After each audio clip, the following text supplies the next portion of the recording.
5 on your mental health tonight. It is graduation week for thousands of local college students, and that's always an exciting time. Here with some advice for their proud and maybe anxious parents. I'm past this, but this is to come for her, not for a long time. Dr. Khadija Booth Watkins, great to see you, doctor. Thank you. Thank you for having me back. Yes, always good to see you. So 4 years may not sound like a long time, but we know in so many ways young people change between high school and college. So what are some of the most significant ways? Like independence, I imagine?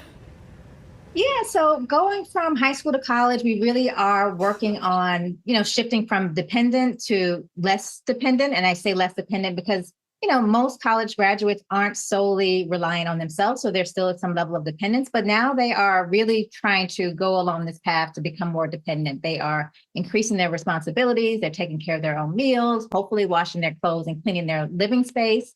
They're managing their time and their money, but they're also becoming self-aware of who they are and what their needs are. And so they are really taking the lead on being their own best advocate. So they're advocating for themselves, whether it's academically or asking for support regarding applications and things that they may need to fill out. They may even be finding a doctor and making their first, medical appointment. So they really are taking charge of caring for themselves or trying to. Yeah, we hope they do. But of course, parents always have an opinion. So what do we do about sharing those opinions, even if they're not asking for it? We do it carefully?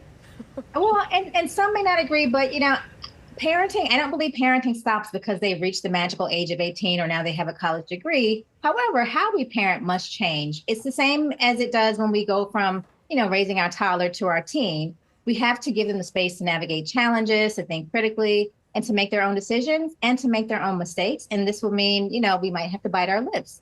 That also means, depending on the risk involved, you might decide to give unsolicited advice, but you have to really think about your child and what their needs are. But your role really becomes a role of more of a collaborative partner. You're helping them, you're thinking with them, you're helping them kind of come to good decisions, you're giving your advice, but it's really a more collaborative role. We used to say, then you become advisors.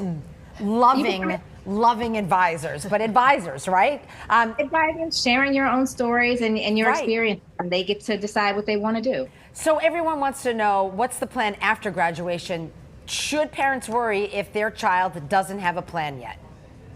So as a mother whose son just graduated 2 weeks ago. Oh, congratulations. Thank you. I feel really silly to say you shouldn't worry because we're parents, we're human, and I think worrying is part of the job. But it really is, how do we manage our own emotions and feelings about it, and not forget to think about how your child must be feeling. If they don't have a plan, this is scary for them too.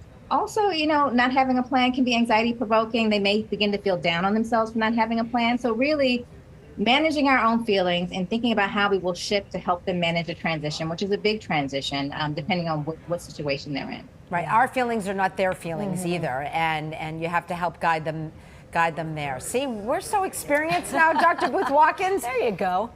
We are here to give advice. I'll look out for you guys to be my advisors. All right, deal. Loving advisors. Thank you, Dr. Booth Watkins. Thank you, doctor. Be well.